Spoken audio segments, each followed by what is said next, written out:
All right, welcome to the Lovecraft eZine videocast and podcast. Today is November the 27th, 2016. You know what I'm thankful for, guys? I'm thankful that we will soon leave 2016 behind us. What do you think?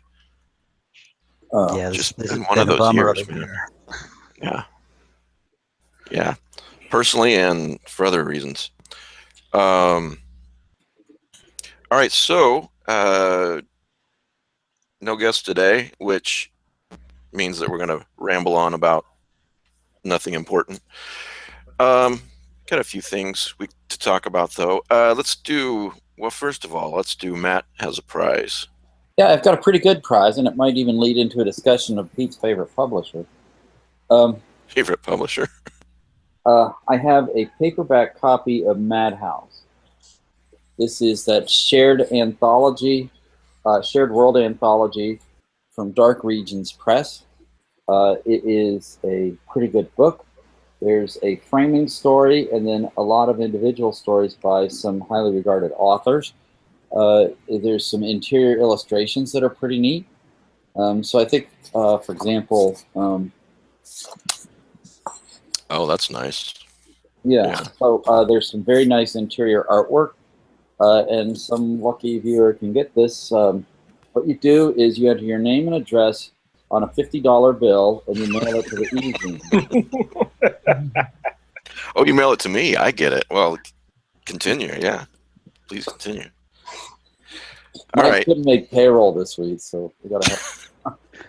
I grabbed that book earlier just because it's such a great looking book. I haven't had a chance to dig into it yet, but it's phone book sized and the illustrations are great and a lot of really great authors in that. So You only think I didn't make payroll because I didn't pay you. No, well.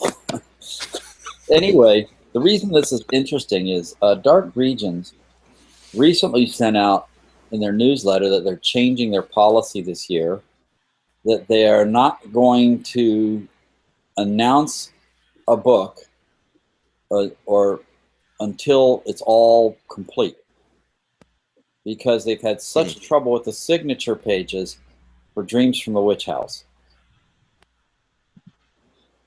Because Pete and I, none of us have gotten our limited editions yet, and it's been 2 years almost.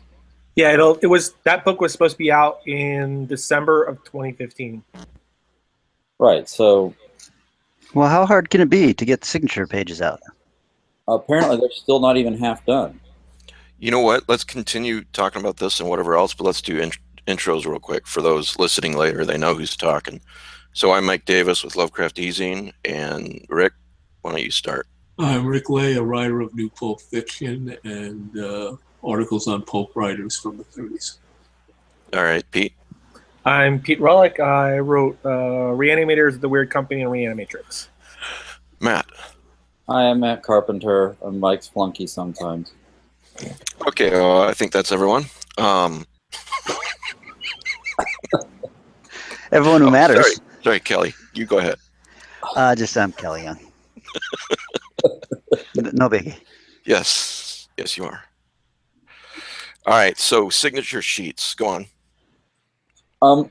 They got okay. I don't know what the truth is, of course, or how disorganized they are behind the scenes when they say they got this publisher's website. If it's just, like some guy has all the books in a box in his mother's basement. It's not like there's some huge corporation, but they had a disparate group of authors, and they have to send all these signature pages to all the authors who are supposed to sign them. And I think this is how it works. No one ever sends me anything, so I don't really know for sure. And they've just been hung up. They have not been making the rounds nearly as quickly as they should. And I think they're no better than half signed. So who knows when this limited edition is going to come out. And so what this means is those of us who back the book at a rather pricey level are going to be the very last ever to see a copy. And so they've changed their ways. It's that Santana song, you got to change your evil ways. That they're going to now not release any books until they're ready to ship. Okay. It was something to that effect. Yeah, I didn't read the newsletter. So that's interesting. So your point in all this is that you would like for someone out there to send you something so that you can sign it too. Is that what you're trying to say? No, I think I think it's like it's one of the reasons. It's a joke. I know one of the reasons Nightshade Books just about tanked and got reincarnated was they bit off more than they could chew, and they weren't straightforward with people. And then they got behind on payments to authors. They kept trying to put out new books when they were overextended. Maybe that's how they get their money in, is selling these new books and not just pushing the old back catalog. I don't really know how it works.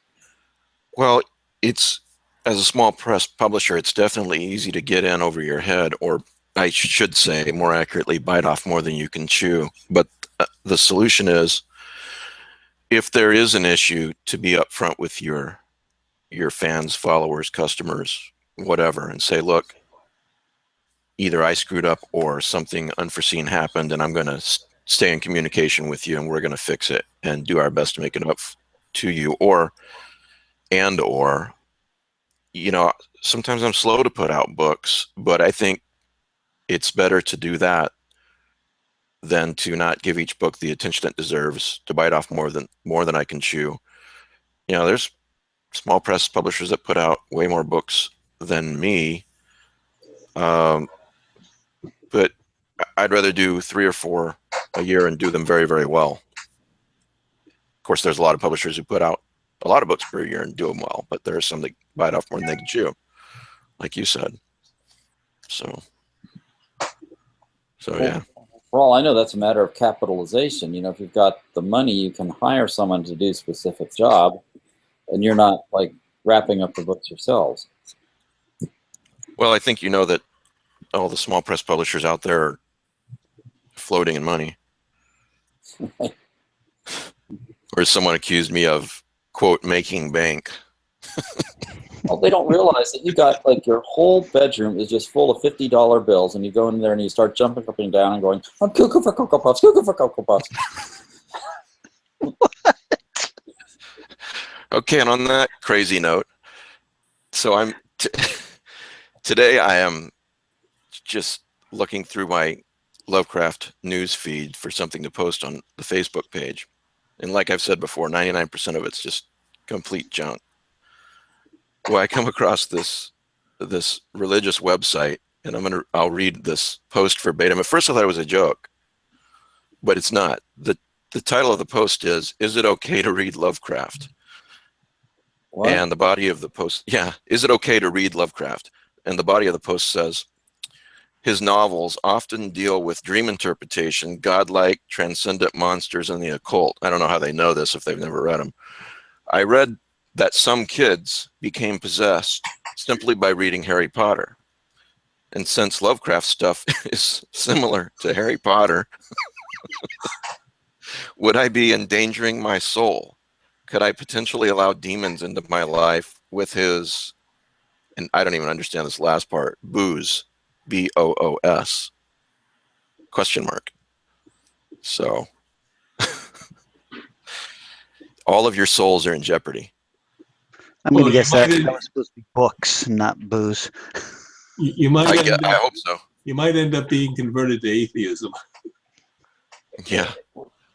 Wait, I had a soul. According to some.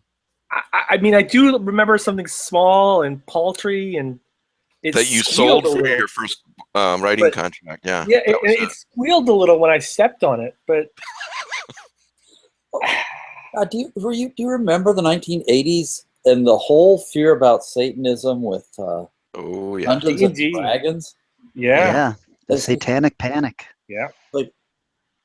Which is funny because I went to my first D&D game in a church. Well, you know, it's tempting to laugh at this stuff, but some people really believe this. And I think the really dangerous part is the problem is when you instill fear in someone and encourage them not to read. You know what I mean? Not to read a book. Can we go back to he read that some people were possessed by reading Harry Potter? I want to find that I read news that item. some kids became possessed simply by reading Harry Potter. As you know, Kelly, if you read something on the internet, it's true. You cannot put something on the internet if it's false. Absolutely. Everyone knows that. I'm just trying to find out where his source is coming from because I'd like to read that news item. It's not sourced. It's strange. That's There's weird. no source. The reply was, there is very good reason to suggest that there is something bad there. So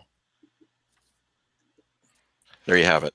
What website did this come off of? Just out of curiosity. I'm sure I cannot pronounce this correctly, but I'll link to it on the message board. And for those listening later, if you actually care enough to go there, it's Sipe Domain. I'm sure that's wrong. Traditional Catholic Forum. Catholics. Wow. Yeah. Catholic. Okay, well there's a I'm in trouble now. I've been reading Lovecraft for years. there's a book that you all need to read to save your very souls. It was The Coach's Midnight Diner. Oh God. Jesus versus Cthulhu edition. There's one good story in that whole book. It's not like the writing was bad, but basically this was all feel-good Christian stories where Cthulhu was basically a substitute for the devil. And so you had to make a choice. Did you choose Jesus or did you choose Cthulhu? Except there was one brilliant story in there where Cthulhu is waking up on Relia, and so Jesus needs to put him back to sleep. So he goes and gets Lucifer. They go down to the weapons locker and they check out Mjolnir, and they head out to the South Pacific.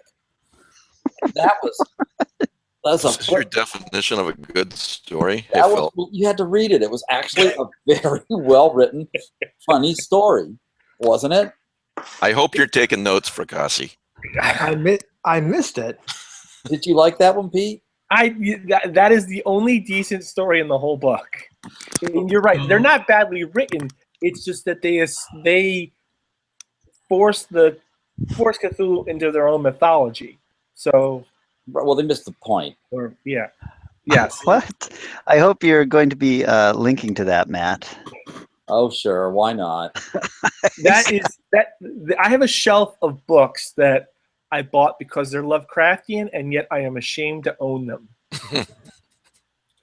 Oh, I was just going to raise the issue of are there other works where God comes into conflict with Cthulhu? I mean, we've had Brent Talley's stories are a little almost there.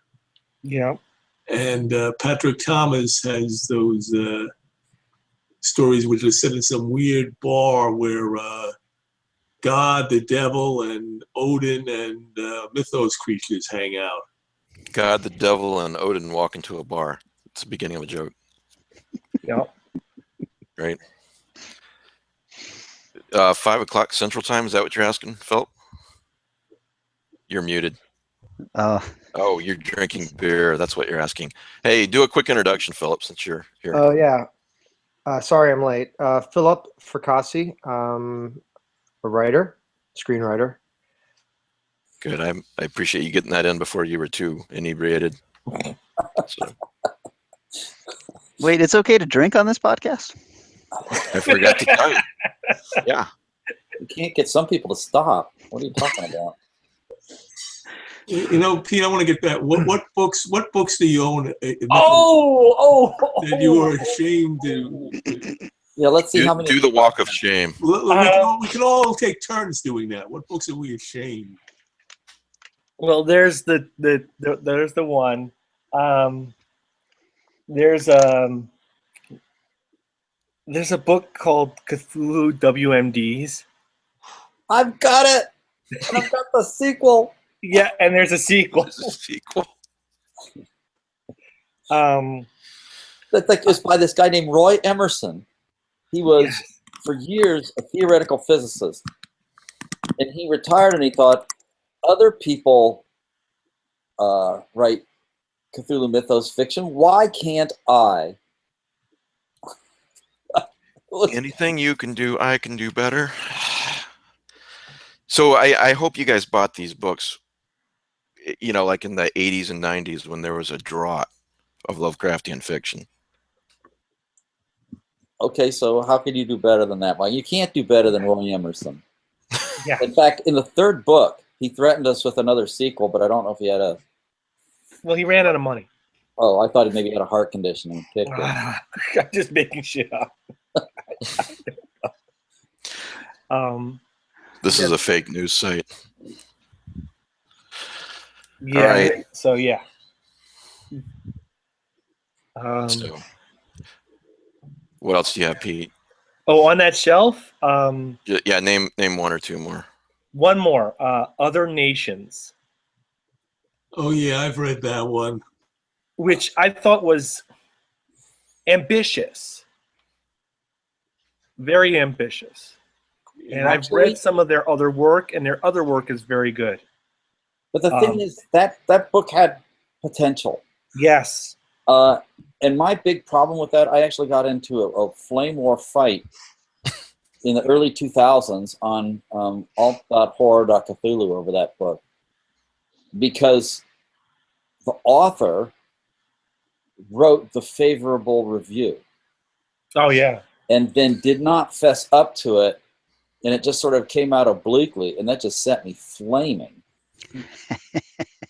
That seems dishonest to me. Nowadays, it's like it's a cottage industry, but back That's then, not okay to do No, I'm sorry. because I wrote a beauty nowadays my people last get one. their friends in their writing club to do it. Yeah. But back then, it's like I always thought the interviews on Amazon had at least a modicum of integrity, and it was a painful lesson to learn. But Other Nations is actually, it is not bad. It's just not very well written. Yeah, exactly. And now it's a husband and wife writing team, and they had written other pieces of Lovecraftiana that had appeared in other, journals and magazines and small press places, and some of them were really good. But this one just did not gel for me. Right. Well, just so people want to understand what the plot is, it was sort of like similar to Buffy the Vampire Slayer in that there were communities of Mythos creatures living in the United States. Does that sound like a correct summary? Yeah, that's pretty close. And you had worm creatures and deep ones and other things I don't remember. And their lives matter. Yes. Christ. Deep One lives matter, man. I told Rick before the show started that when I was editing last week's podcast, I kept laughing about his Orc Lives Matter comment. So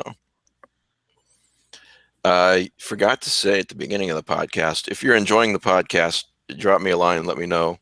Lovecraftezine@gmail.com. If you're not enjoying the podcast, then you're probably not fault. listening. So, and yeah, it's probably Pete's fault or Kelly's fault. Yeah, then let Kelly know. Yes.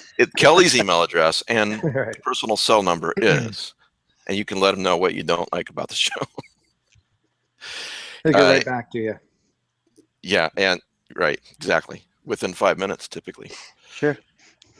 And remember to support the podcast, the Amazon portal. I really appreciate it. Just go to the Lovecraft eZine website, click on Amazon portal before you buy stuff on Amazon. Really helps. I actually bookmarked your Amazon portal in my, shortcuts bar, so that when I go to Amazon, it's already through the Lovecraft eZine portal. Oh, I Does that appreciate work? that. Yeah. Yeah. And everyone on Earth should do it. Absolutely. Yeah. So anyway, okay. So another topic I nipped in the bud before the show started so that we could talk about it here was H.G. Wells inspiring Lovecraft's aquatic races. Yes, I raised that. Okay, go ahead. The reason this came up, I was reading a mythos story that Henry Kuttner wrote called "The Skull Has No Ears," where there's a Dagon cult and they're discussing underwater creatures. And they said, "Oh, H.G. Wells wrote about that." So I was wondering what stories he featured such creatures. One is In the Abyss, which is about a underwater spear going down and finding an underwater city of creatures who do look like deep ones and do have jewelry, or at least they have a crown. And he pays one visit, sees them, and he's sent down again, and then he disappears. Apparently they killed him, or whatever. And there's another story that was in the Mammoth Book of Adventure Stories, a recent paperback collection called The Sea Robbers, or excuse me, Sea Raiders, which is a battle between a lot of fishermen, I believe, and it has octopoid type creatures, which are, I think, a little beyond what was known to science then. This is H.G. Wells. H.G. Wells. Now, where does that fit in with Jules Verne and his octopus monsters? I don't know the timeline, to be honest with you. Wells came afterwards. Yeah, Sea Raiders was published in 1896. Yeah. So, on the shoulders of giants. Right. But with Wells, they just had a giant's cuttlefish was the term I think he used, but it was a squid. Right. Attacking the Nautilus, so it wasn't some creature unknown to science. Maybe a little larger than it actually could be possible, but. Was Lovecraft a H.G. Wells fan? He read a lot of early science fiction that he doesn't refer back to. Just like we know he read Edgar Rice Burroughs, so it's possible he read some early Wells. And I think it's pretty clear that he read Verne. So. Yeah. I don't know. I have difficulty with this trying to find antecedents. I don't think it's a particularly original thought to have these semi-aquatic, semi-human creatures swimming around. I mean, we have stories about mermaids and silkies going back into the mists of prehistory. It's like to say that he took an idea from a specific author. I think a lot of authors had that idea. For example, where did the idea for the creature of the Black Lagoon come from? Will people say it was taken from Lovecraft? No, I don't think so. I think it's kind of a common thread that we all sort of share, and Lovecraft just happened to use it because the image of this happening on a creepy Massachusetts town was a good idea. I really get, have you ever read the story Fish Head? Yeah, which is cited as a background for Shadow over Innsmouth. The only reason this story is still printed is because people say it was an influence on Lovecraft. And when I read it, first of all, it's very racist, much more so than what Lovecraft writes. And second of all, I don't see it. I read Price's justification, and it was just, to me, like rampant speculation. Well, I think Lovecraft cites it somewhere. I definitely agree that it's common. We know in a letter or whatever. We know he cited the other story they always refer to as an influence was The Harbor Master by Chambers. And Lovecraft definitely mentioned in his letters. Well, maybe he liked those stories, but how are they influential on him in terms of giving him ideas? I'm not persuaded. It seemed to me to be a real stretch. And besides, I think Fishhead should just sink into the mists of oblivion. I can understand that. It's not a very good story either. But, Well, sometimes I reread The Harbor Master, and I didn't, when I first read it, didn't strike me as much as a Lovecraft influence, but a lot of people have pointed out there's something like Devil's Reef in it. And I was just finding, you know, it's that story is really a comedy, and this fish man has the hots for this nurse who's taking care of an invalid on the shore and is always running around seeing her. And I'm just thinking, is this where all the mating of deep ones came from? No, that came out of Lovecraft's mind. No, but I was saying it's sort of, you know, it's sort of a present. Well, I mean, he got probably more about mating between humans and non-humans from Arthur Machen and Greek mythology than anything else. Sure. I agree. Yeah, isn't that octopus human? That's a Cicalia or Cicalia or something Scylla. like that, right? Yeah, it's a Greek between Charybdis and Scylla. Right. Charybdis. Charybdis, yeah. Sorry. No, wait. No, you're thinking Charybdis and Scylla from Homer. Yeah. Scylla and Charybdis, but the octopus human hybrid is like a Cicalia or something like that. Scylla and Charybdis were the whirlpool and the jutting rock in Homer. Right. Well, the whirlpool was actually a underwater creature that was Right. creating that whirlpool. Right. That was It got sucked down Charybdis, and if I ended up in remember. the mouth of this creature. I learned all of my Greek pronunciation from the Police song "Wrapped Around Your Finger." So.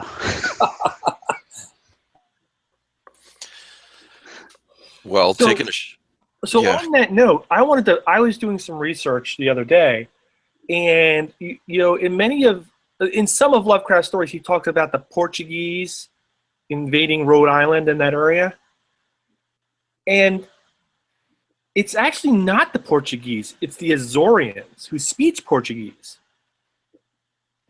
And the Azores are a small island chain in the middle of the Atlantic that the Portuguese claimed. And apparently the big sticking point was that these guys would come over, work for the local fishing fleets, find out where all the good fishing grounds were, and then go back home and bring their own boats in.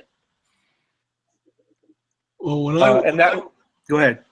I'm saying I was in Providence in the 70s, and people were talking about the Portuguese community there.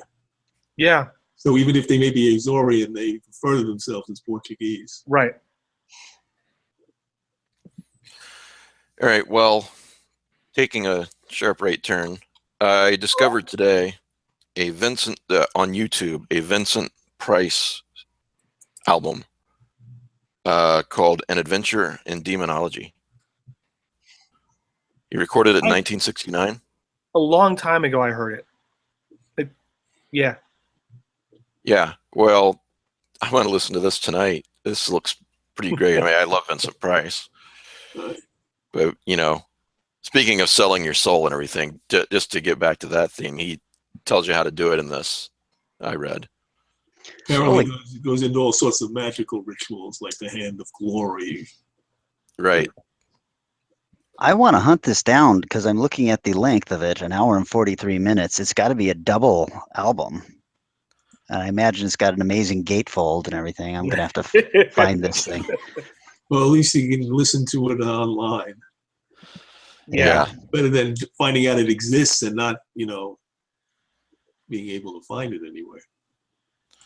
Or having to go through a lengthy search to find it. Well, that's what I will be listening to as I lie in bed tonight. Usually listen to an audio drama or something.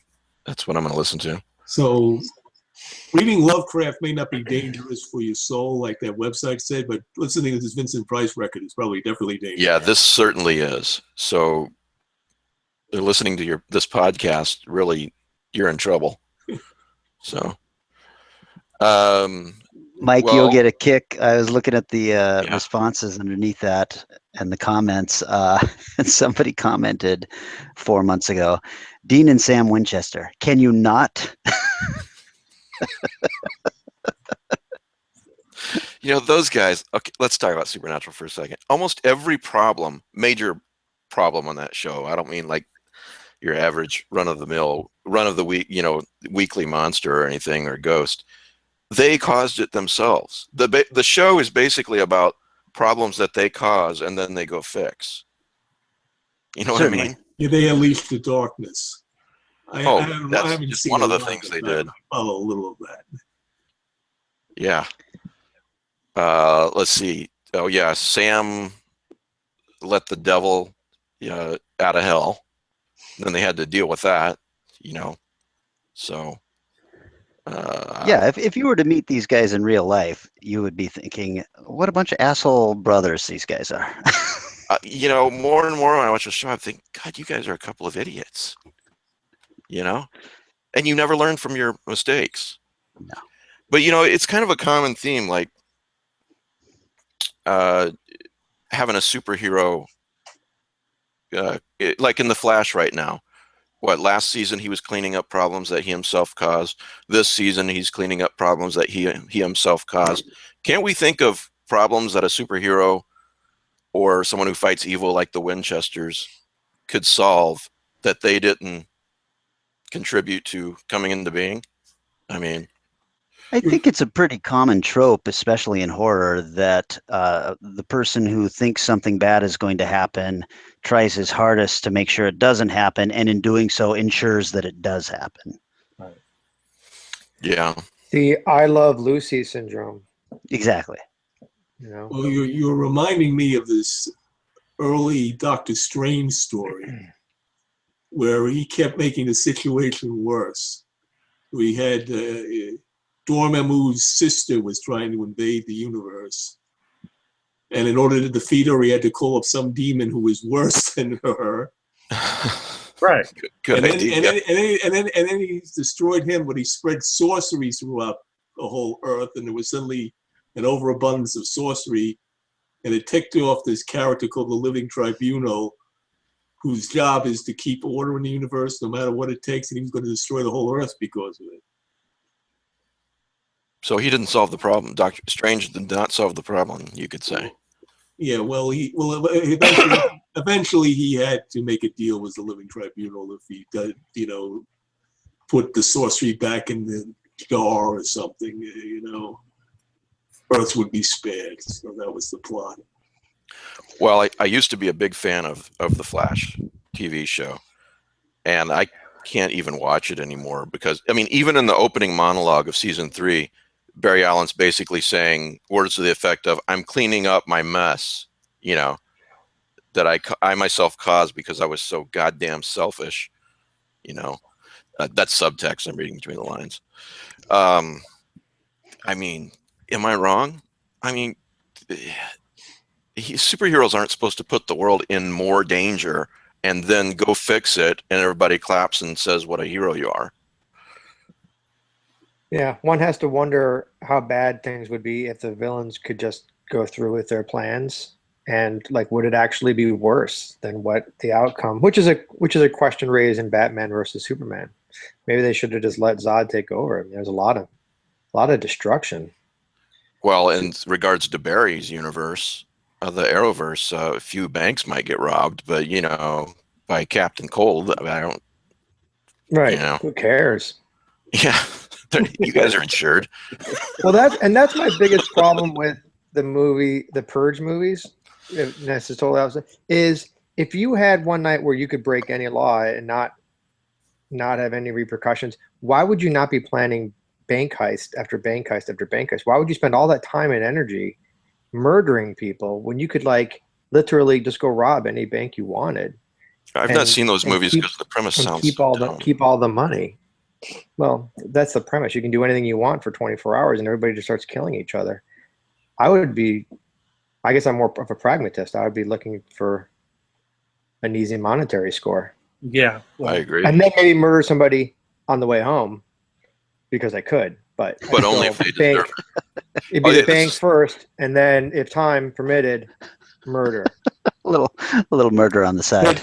Yeah, that should be the next movie in the dog the car to the right a little bit on the way home. What you do is you go after the people who did all those bank heists and have these bags of money unguarded. Take all their money. On a related note, all these, Lestat in Interview with a Vampire, he's so conflicted. He's got to drink human blood to live, but he feels guilty about it. Why not go find a few rapists and pedophiles and kill the hell out of them? Yeah. I mean, it's not like that was a subplot in the 4th season of Arrow. was it? I gave up on Arrow too. Well, now Lestat's in Atlantis, right? Is that Right.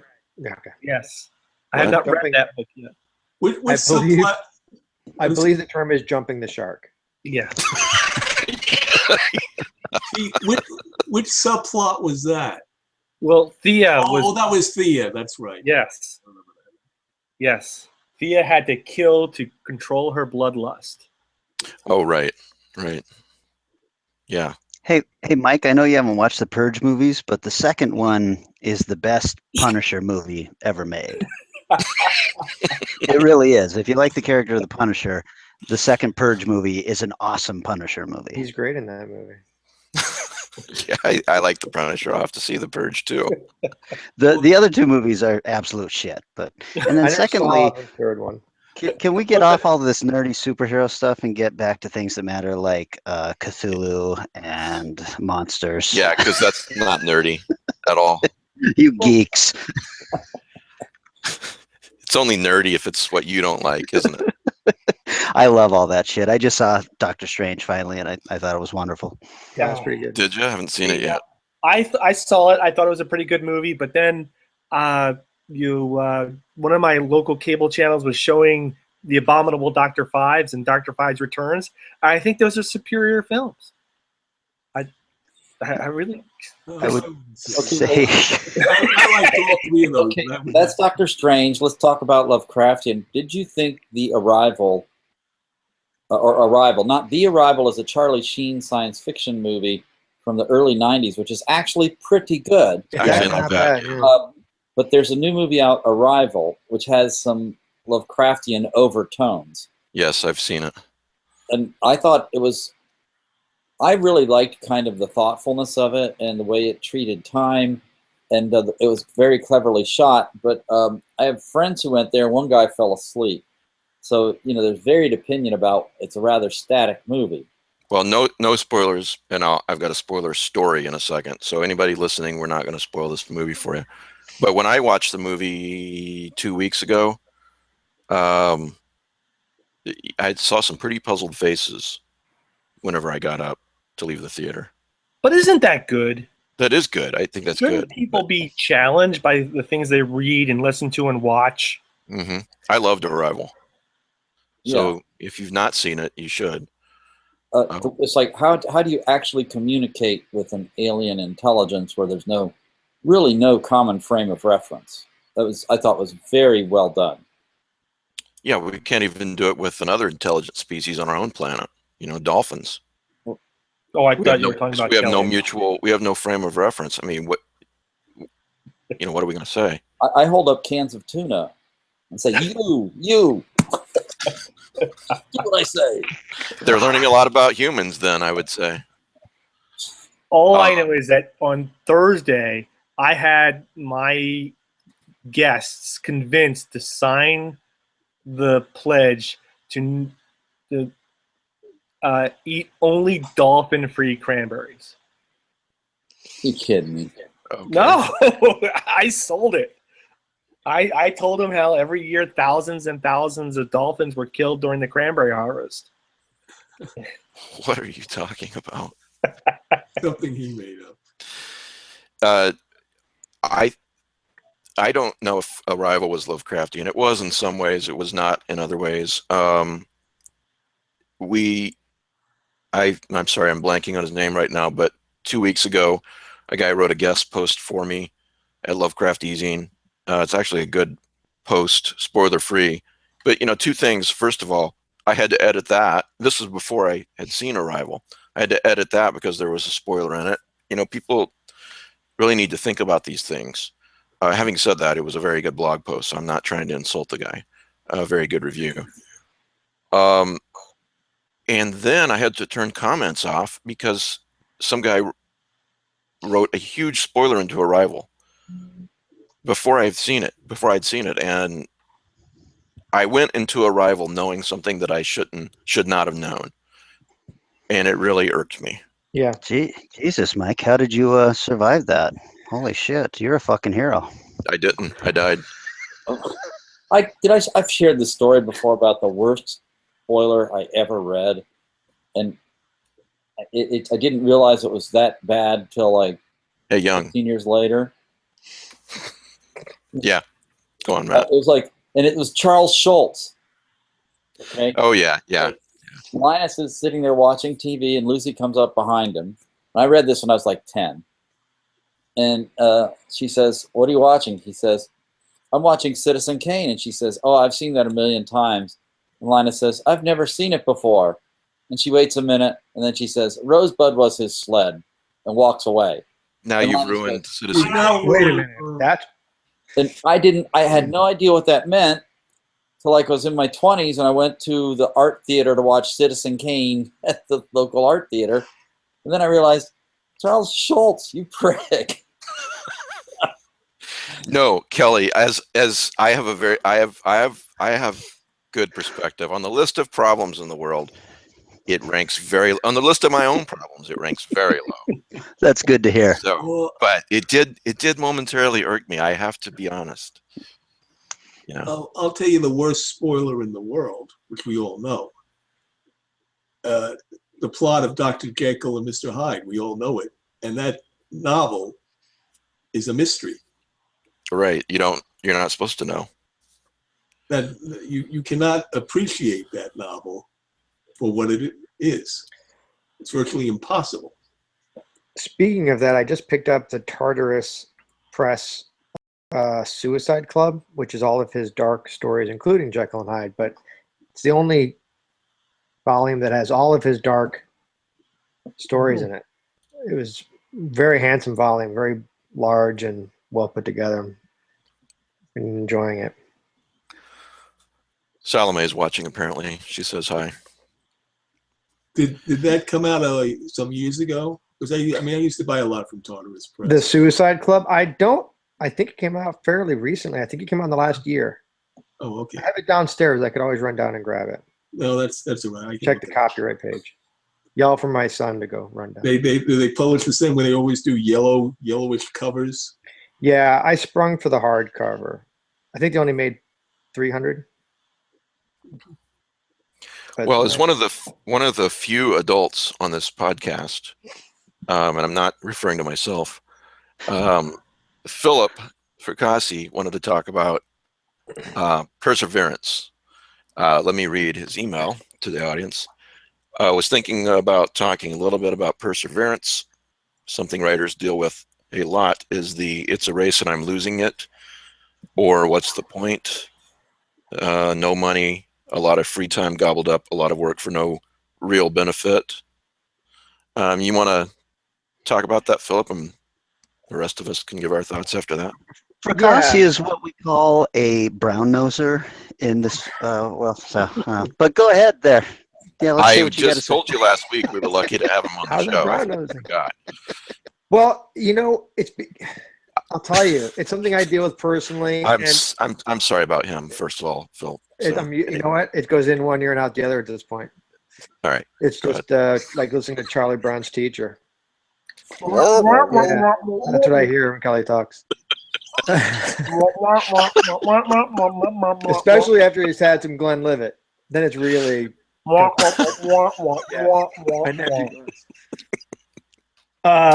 right. Yeah, it's a writer thing, and it's something that I was told very early on is that I think if Laird Barron wouldn't mind me saying, one of the things he told me early on was the greatest virtue any writer has is perseverance, because the rejection and the that you get and from your stories or from editors or from publishers or from agents or from reviewers or from the general public, and then on top of that you get all that negativity and all that rejection, and then and on top of that then there's the process of in the mind process of why am I spending my entire free weekend writing a story that A, no one will read, or B, no one will appreciate, or or C is not going to make me a dime of income to support my family.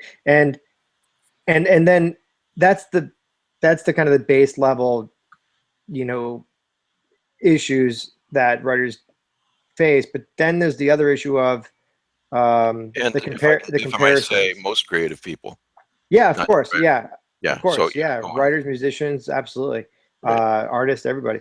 And it's part. Yeah, it's a creative thing. And then there's the secondary issue of if someone's doing quote unquote better than I am, uh, it makes you want to stop. It makes you do what writers do.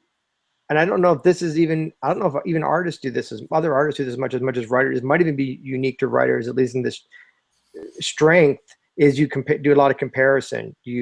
Oh, well, this guy's writing, he just made a deal, 4-book deal with so-and-so, or this guy just got published for the 10th time from this magazine that I've been trying to crack for the last 3 years. And you ultimately feels like, forget it. If like I can't keep up, this person's such a faster writer, or this person's publishing so much more. And Ted Chiang, who we were talking about in the sense of he wrote the short story that Arrival was based upon, Yeah. I think is a great example that I like to use, because Ted Chiang has not written a lot of material, but his material that he's written is high quality. I think he's got 1 book of short stories, and then a couple, stories in fantasy and science fiction and other places. So, but he's made such a huge impact, even with that slow burn, if you will, of a career. And so it's not really a topic I'm broaching in the sense that I have all the answers. It's just something that, in the being part of the writer community, I hear a lot about. I see a lot of posts about it. I hear murmurs from friends and associates where they discuss it. And I was just thought it'd be interesting to get your take. The way I personally struggle with it, the way I deal with it, is I put myself in a box, a very small box that only I can see in and out of. My career and my work, I mean, I got the blinders on 100%. I pay attention to what other people are doing, but in my mind, it has nothing to do with what I'm doing, because what I'm doing is right in front of me. What I'm doing is very personal, and it's coming out of my head and onto the end of the computer, and what happens to it happens to it. But I do think that a lot of writers struggle, and even I at times struggle, not so much with the comparative stuff, but definitely with the, is it really worth it kind of thing. And my attitude is always like, it's worth it because ultimately it's what I do. And if it's what you do, it's what you do. And I don't know how better to express it. Well, I have a couple thoughts. Years ago, I got a great piece of advice from someone. I had created, back when Second Life was actually relevant, and a lot of people were flocking to it. I created this. They were islands basically in Second Life. You create your own little island, and you can put anything you want on it. So I created this island, and it was called the October Country. And basically, there was a mix of horror. There was a Lovecraft section. There was a virtual outdoor bonfire where people could sit around, and I had old-time horror radio shows going where if you were on the island, you could sit around the campfire and listen to them.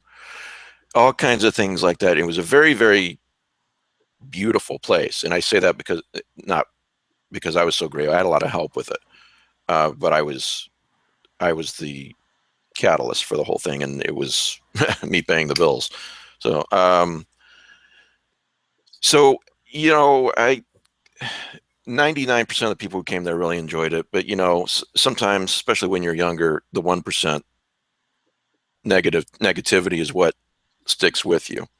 And so I had enough at one point, and I said something to somebody on Second Life about it, and he gave me a really good piece of advice, and I wish I could remember it word for word. I can't, but it went something along the lines of this: that you don't have something this beautiful, or you don't create something this beautiful because you want the accolades of other people, or you shouldn't. It's because it's such a beautiful place. Its very existence is a reason to be. It's in other words, the fact you've created this world here, and that's a beautiful thing. That's the number one reason. And I think that can go for any creative person, a writer, an artist. I've created this novel, short story, this world of characters, and that's why I'm writing, is because I want to get this out. One thought. Yeah, and it's a very good thought. I mean, that's one thing and that's kind of the attitude that I have to take, with writing, what I write is because you have to I take it as I really want to create this frankly, for the sake of creating it. Although Right. I'd be lying if I said I didn't want it published and I didn't want it to receive as wide of a readership as possible. Of course I do. And of course I want people to enjoy it. I guess what happens is, and Paul Tremblay actually said something about this in an interview that he did, and I've reposted his quote about it in the past on my Facebook page, where he talked about how he got sunken into doing that, watching other writers doing the jealousy thing, tormenting himself for not being successful, and then he came to a point. I'm paraphrasing, so I'm not quoting word for word. He can tell you himself much better, but he said something to the effect of, it got to a point where he was like, I just need to forget all that stuff and focus on what I'm creating in front of me and make that the best thing I can make it. And that was before he wrote Head Full of Ghosts. Right. And what came out of that thinking process was Head Full of Ghosts. And this is what the interview was about, the origination of his, and then he came up with the idea and he started writing it. And now he's always been successful, but now he's kind of reached that second, additional plateau. And I don't suggest this in the vein of okay, never care what anybody thinks about anything that I do, what they think is irrelevant. There's a difference between what you just said, Philip, creating something and wanting people to enjoy it, and comparing yourself to other creators or other writers. And of course, not comparing yourself to other writers is one of those things that's pretty easy to say and harder to do. It is hard to do. Yeah, but I think that as a writer, I guess my advice to writers who might be listening is that you have to be, let me put it this way. I think it's important to be aware of what other people are doing so that you can, for lack of a better way to say it, plan accordingly. Or, you don't want to do something, you want to steer clear of a trope that's being overused or whatever the case might be. But you want to be, or you can learn from so much from reading other writers. You want to be aware of what other people are doing, but you should never compare your work to what other people are doing, or compare your sales numbers to what other people are doing, or compare your success level, quote unquote, to what other people are doing, because what you're doing is very personal, and what you're doing is your art, to your point, Mike, and you're creating something that's beautiful to you, and somebody will believe in it, and it may be 50 copies instead of 5,000 copies or 5 million copies, but it's still you putting something out into the world. And that alone is such a major accomplishment Right. for somebody, whether it's a song or a painting or a story or whatever. I think to create is in itself worth doing for the sake of doing it, for the sake of creating. And you're leaving something that came out of your consciousness and your experiences and your philosophies and your beliefs and the things you think, and it's important to leave things behind. Not to sound morbid, but it's important to leave. I think it's important to leave a mark, and even if it's not a big mark, just leave something behind that's about you, and that alone makes it worth it. I do think there's an unconscious, there's a feeling in a lot of people that more recognition means possibly more talent. And if you ask most people that, they'll say, no, of course it doesn't mean that. But I do think that some people feel that way, and maybe they don't even know they feel that way. I think it's important to remember that there are immensely talented people like Ted Klein, or you mentioned Chang, who aren't very well known really to the world at large. I mean, who knows Ted Klein besides people like us, but yet what a talented guy. That's just one example. And we can also probably name, I won't, some immensely talented people making millions of dollars as writers who, let's face it, they're hacks. And the reason why they're talented is just because basically the public tapped into that. Excuse me, the reason why they're successful is because the public tapped into that. It has nothing to do with their talent level. Yeah. Does that make I mean, how sense? many writers do we hear the story? They were penniless the day they died, and now they're legends, right? I mean, off the top of my head, is writer John Fonte was one of the reasons I started writing in the first place, 20, 30 years ago, whatever it was.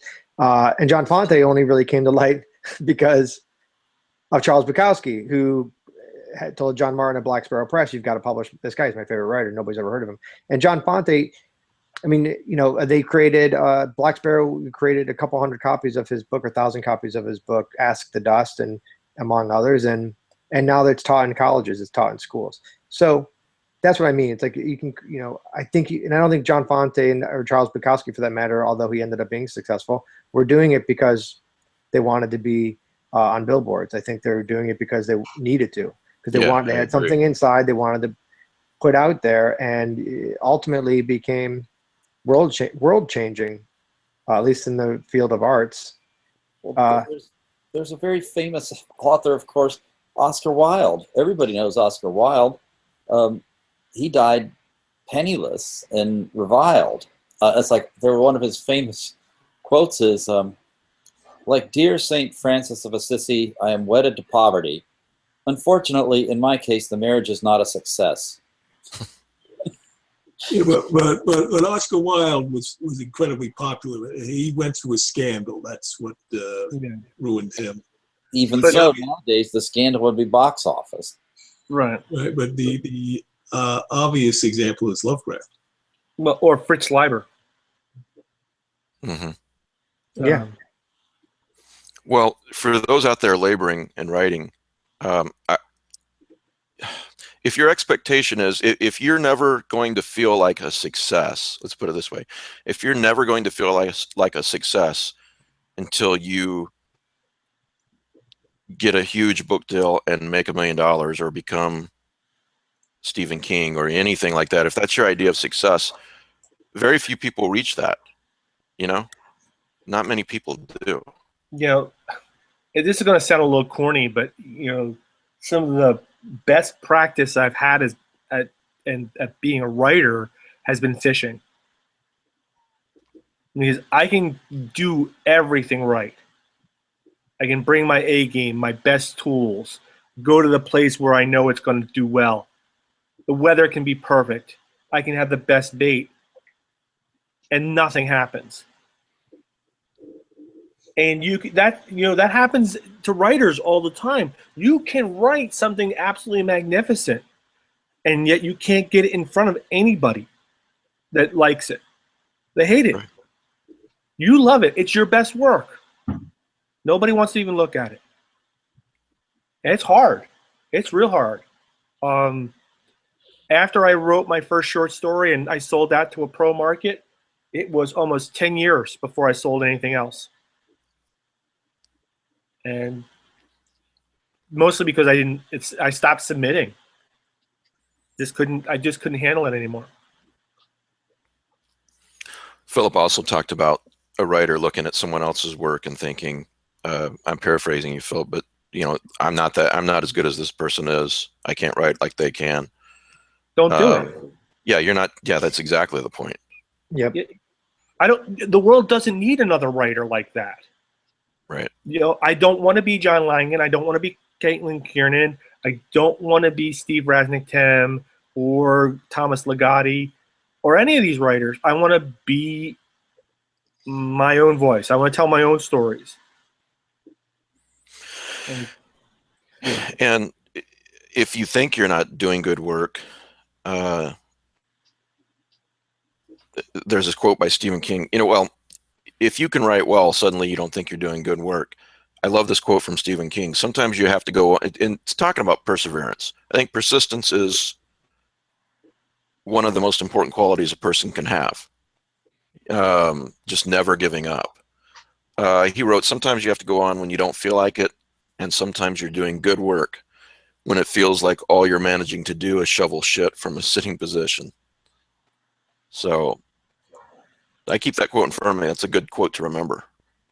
You know, There's I'm going to paraphrase one. It's like people who are,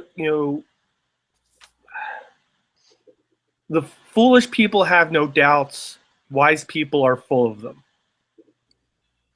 yeah, And it's something oftentimes the biggest critics of your work are yourself. And you will sit there and look at something and you will futz with it forever because you want it to be perfect, because it can never be perfect for you. And we kind of call this paralysis through analysis. You keep looking at your work and you keep rewriting it, and you never get anything done. Sooner or later, you have to say, I can't improve upon that. It's over. No matter how much you want to, sooner or later, you have to quit and go on to the next project. It's one of the things that deadlines are useful for. Yeah. It's funny. I'm proofreading the collection that I'm got coming out, and I'm going through a little bit of that. And the way I had to do it was I had to say, okay, from now on, I'm only fixing things that I know are technically wrong, because otherwise I'm going to be fixing this damn thing until I'm 90 years old, because there's always a way to do it better. And it ends up being different versus better a lot of times. But I had an editor, a boss, who was editing a piece of my work, and we spent 4 months editing this piece. And I finally stopped and I looked at something and I said, that's not my work that he's editing. He's editing what he edited 4 months ago. And I pulled up old copies, and sure enough, he was rewriting things he had rewritten. Yeah. And I'm like, no, this is over. When we're rewriting things that we have rewritten, it's done. You can't keep doing that. Yeah. And of course, you have the reverse of this: writers that think they're the best thing since, I don't know what a good example is. Sliced bread, Stephen King, whatever. And Betty White. Betty White is older than sliced bread, so yeah, everybody knows that this person can't write except for that person. Well, you see editors It's posting balance. all the time about how they turn, and that's which is another topic that might be worth discussing. But you see editors post all the time about how, like, I rejected this guy and this is what he said, and it was like, well, it's basically these comeback letters of like, well, your loss, kind of thing, because I'm gonna take it to da da da, and Yeah. and you have to, and you have to. Writers, I mean, I think I have there's a lot of humility that needs to be garnered by a lot of artists, and I think humility is a great trait when you're a writer, because you have to learn that people are doing you a favor by reading your work. They're people, not readers, but they're doing you a favor by reviewing your work. They're finding time in their lives to spend some time doing something that you created. There's no more genuine feeling of thanks that I get is when somebody tells me they read something that I wrote. And you have to have that attitude as a writer, especially when you're talking to editors. These guys have to, the amount of stuff they've got, the amount of garbage they've got to read, and you can't take it personally. Like, they're looking for a very specific tone or feel or story to match what they're doing, what they're putting together. And Mike knows this probably better than anyone, or Matthew too. And you can't take it personally, and you certainly can't attack them for it. And you always have to ultimately be grateful. I think I've been through, I'm a screenwriter as well as a writer, as you guys know. So talk about not having, thin skin. When you're a screenwriter, you have to be prepared to have everything you do completely tossed out and turned over and turned upside down by not just reviewers and critics and publishers, but by directors and producers and actors who you think don't know anything about art or writing or character development. But it's the way to get, it's a different world, obviously, but you have to be able to be flexible, and you have to be able to work toward toward an ultimate goal. And screenwriting is much more of a team effort, but to make the final product. But writing is more of a personal project. But you still have to have that humility. I think I learned a lot of humility when I was screenwriting. I've also learned a lot of humility in life. I think people who have been around and around and have been knocked down and gone through failures and heartache and all that stuff that life brings to people who have experience, I think makes you a better professional, especially when you're an artist and a creator. I think it's one of the reasons why a lot of writers really begin their journeys in their midlife years, because with the exceptional people who don't start earlier, but because you have to almost go through the fire a little bit before you can talk about things that really matter and talk about them in an effectual way. Yeah, what's that saying? Young men think that old men are fools, but old men know that young men are fools. There's no substitute for experience. Yeah. Yeah, and Phil, I'm going to say I agree with everything you just said. Absolutely. But here's where you're wrong. I'm also going to point out that in the creative community, above the writer, at the editor and the pulp and the slush pile reader, and even the producer's level, there's no accountability almost whatsoever. If you screw up and you pass on a project that later becomes a huge success, there's no punishment for that. Look at how many Harry Potter was rejected by every major publishing house in the world. Nothing happened to those people who passed on it. I know I'd be beating myself up, but I know that's not what I'm talking about. I'm looking at like Sony Pictures and all these other companies. It's like where they've made movies and their entire annual production has tanked. Those people don't get fired. They fire, the creatives. We have a case in Florida where a newspaper submitted a manuscript to, I think it was Simon and Schuster, and Scribner's. I'm sorry, Scribner's. Oh yeah, I heard about this. Yeah, and they got a note back from an editor saying that this was the worst piece of shit they've ever read. It would never be published, and the writer should just give up. So that's a no? That's a no. And it was the manuscript for The Yearling, which Charles Scribner published in 1939, and it won the Pulitzer Prize. They did something like that a while ago. Philip, you probably remember this, where they were shopping around the Casablanca script and everyone was turning it down. And Pete, to what end is this conversation? I mean, are you looking for punishment for the people who turned down something? No. No, not at all. Well, that'd be nice, but jail time would be good. Well, all I'm saying is that the writer takes a lot of burden on themselves in the rejection process, but I don't think that burden is particularly well shared in the editorial process. I think it is shared. I think it's shared differently. I think the writer being rejected is a very personal thing. I think ultimately, if you're an editor and your job is to bring in content for a publication, or if you're a development executive and your job is to bring in content for a studio, ultimately your failures have to be limited.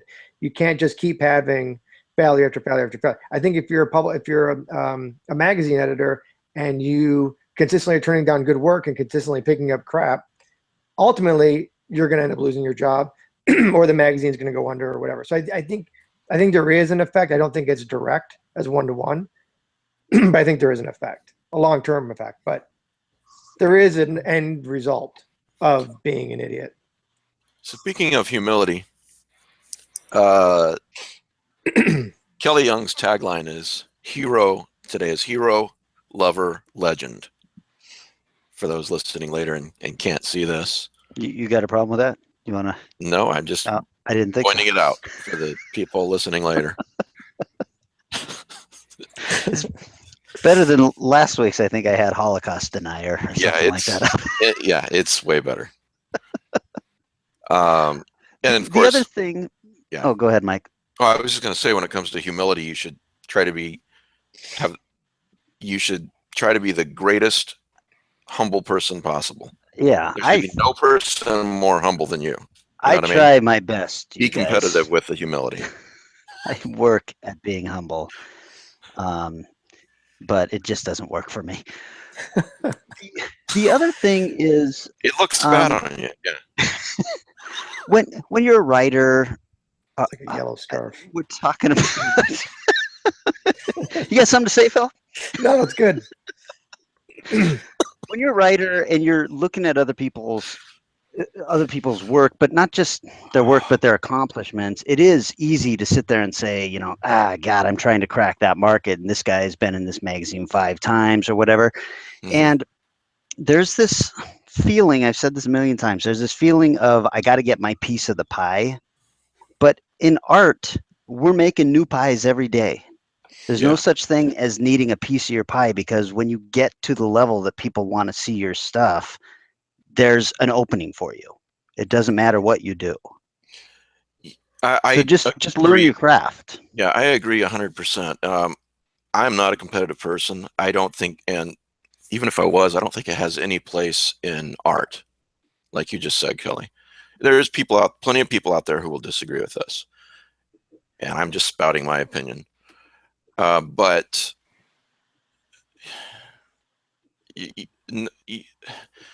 we're not all automatons. You're not producing art on an assembly line, and there's no race. You're getting a piece of yourself out there. That's what you're trying to do, right? And it's your audience is comprised of people who are going to love the shit out of whatever you put out and hate the shit out of whatever you put out. And it doesn't, it goes that entire gamut.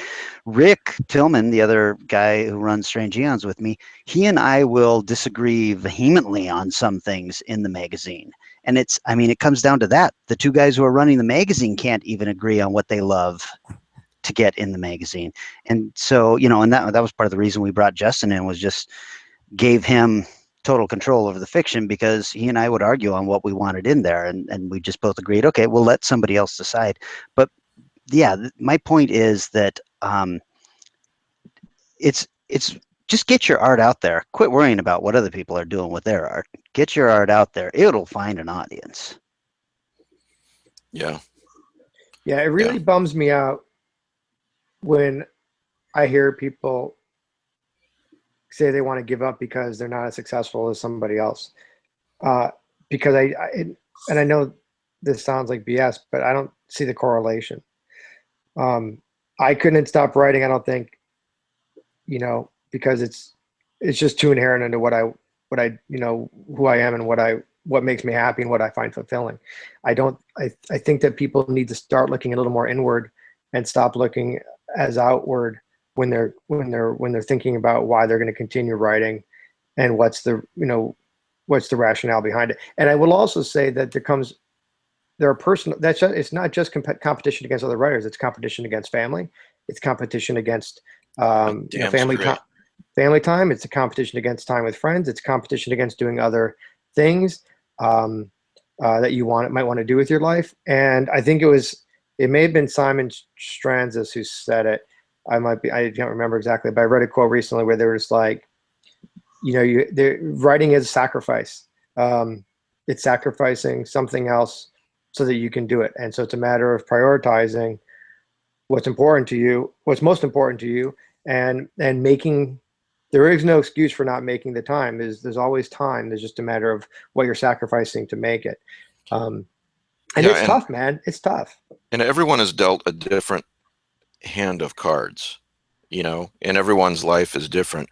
A guy with no kids can write a lot more than a guy with kids, if that guy with kids is giving the proper attention to his kids.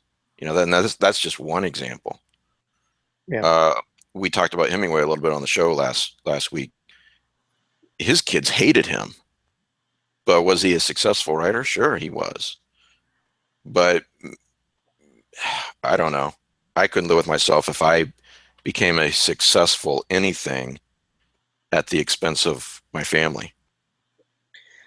Yeah, I'm with you, but honestly, one of the things that I have to struggle with is because I do have a kid, as you know, and I do have a girlfriend who I've been with for 11 years, and I do sacrifice time with them to write, and it is a decision that I have to make, and it's a hard decision, Well, but Philly, and please don't misunderstand me though. I'm not saying it's a bad thing. I'm just saying that life is about balance.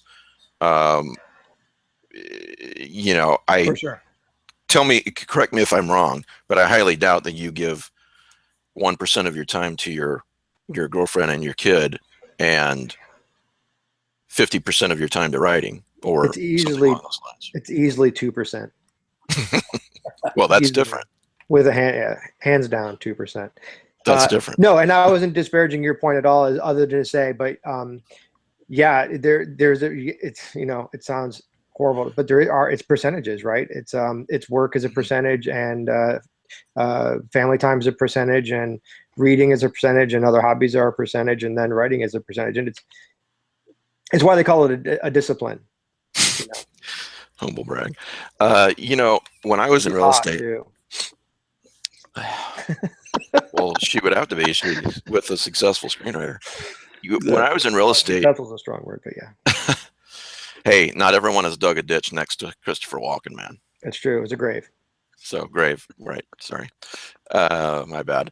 When I was in real estate, I won a lot of awards. I was a very successful real estate agent, and on top of that, I was successful. I would like to point this out, even though it has nothing to do with the overall point, that I wasn't a salesman. I only helped people buy houses who wanted to buy houses. So here's my point.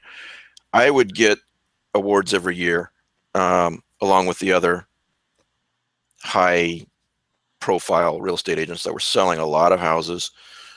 But I would always think, what about the part-time mom or dad who, they can only sell, let's say a house a month. But they give a hell of a lot of time to their kids. I didn't have any kids at the time. I had a wife, and she was helping me in real estate. We could basically devote 90% of our time to real estate. So of course we were successful if we tried hard at all. But what about the person who's in real estate, just as an example, part-time to pay the bills, to, make sure their kid has enough to eat? It's about priorities and about why you're doing what you're doing, so. Yep. You guys are looking at me like, what the fuck are you talking about? Of course, that's the way Kelly always looks at me, but I think we've talked this topic to death, to be honest. Speaking of All real right. estate, I just watched 99 Homes. You ever seen that movie? What is it? No. It's a Michael Shannon movie. God, Lord. Oh, Michael Shannon movie? Well, it's a must watch then. It's about the homing crisis in the late 90s. Anyway, it's a really depressing film. Oh, well, great. Yeah. Since we're talking about depressing things. He's a good actor. I like him. He's great. That's like The Big Sword. That was another similar movie. Yep, it would be a companion piece to The Big Short if you wanted to go that. Yeah, he's got a noir movie coming out with Lois Lane, Amy Adams, soon, doesn't he? It looks really good. I can't think of the name of it right now. Yeah, boy, Amy Adams. I'm kind of Amy Adams out, to be honest. Are you? Did you just see Arrival 20 times? Yeah, I did. No, she's kind of in everything, right? She's in Batman, Superman, Arrival. I don't know. I feel like she pops up a lot. Yeah. Well, she certainly has lately. Good if for you're her. not if you're not Michael Shannon out, Midnight Special was excellent. Yeah, I enjoyed that. That's another movie that I've not yet seen because somebody wrote a spoiler about it on Facebook, and so I was like, "What's the point now?" Of course. Just what's the point? I'm just gonna jump off a bridge. You need a safe space. Yeah, the trigger warning would have been nice, by God. That's right. What a nice segue. You don't like trigger warnings, Carpenter? No, I think this is a chance to change topics and go into your other topic. Trigger warnings? Well, that's the topic that will get me burned in effigy everywhere. Well, People I are don't doing that mind. already. That's true. If you get burned in effigy or reality, it's okay, Mike. Well, remember, I'm taking you down with me when I go. So, trigger warnings, good idea, bad idea? I've got thoughts. Do you guys have thoughts? I've got that. I'll bet you do. I'll bet you do. But I don't want to monopolize the conversation. Do you want to start with your thoughts, or do you want me to start? I think that the people who champion trigger warnings they've got their hearts in the right place, but when we're talking about art, trigger warnings on art, film, books, music, and I'm talking about even the rating system on films, the explicit lyrics label on CDs and all that.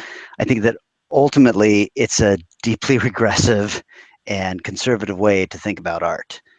And I'm not a fan of trigger warnings because with books, movies, songs, and all art, it should be meant to produce debate and discussion, right? Of emotions with which you might be uncomfortable. So slapping something on there and telling someone, you know what, this might make you uncomfortable, don't look at it, you have deprived them of a chance to grow, as far as I'm concerned. So the counterpoint to that, I've read, is that we're not being conscious enough of someone who's been through a traumatic experience. What do you think of that response?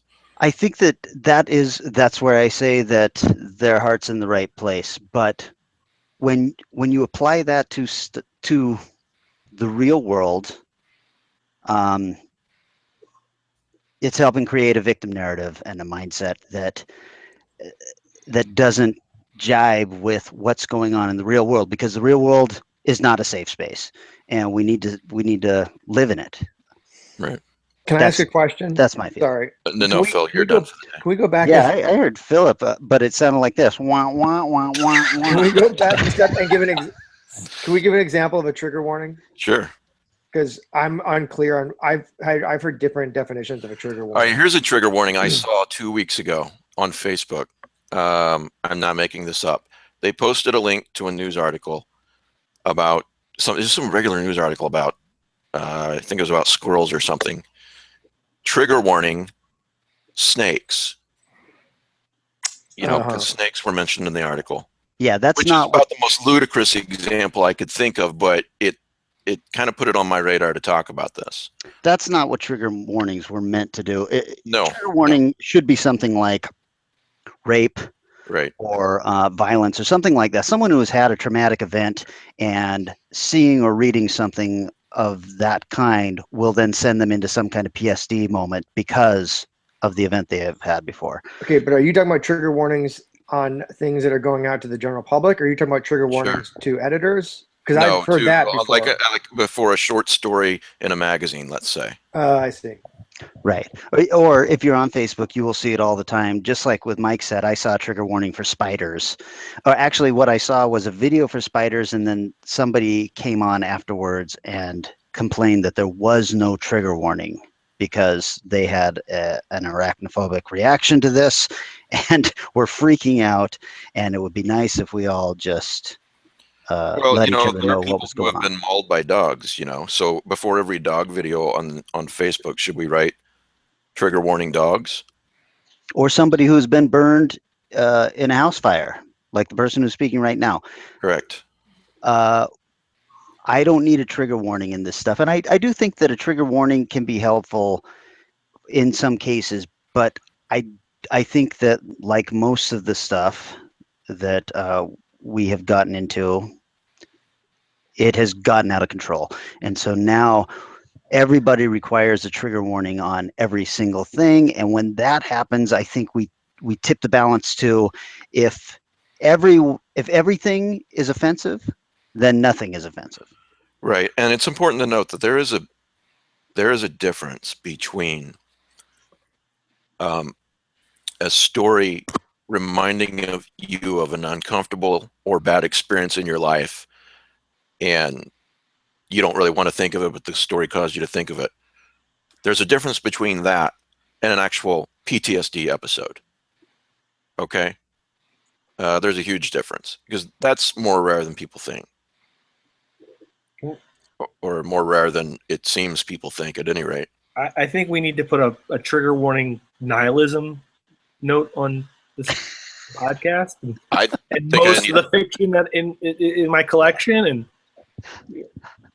I think I need a cap that says "trigger warning nihilist." I just Pete's response to the hero lover legend. It's only been up there for an hour.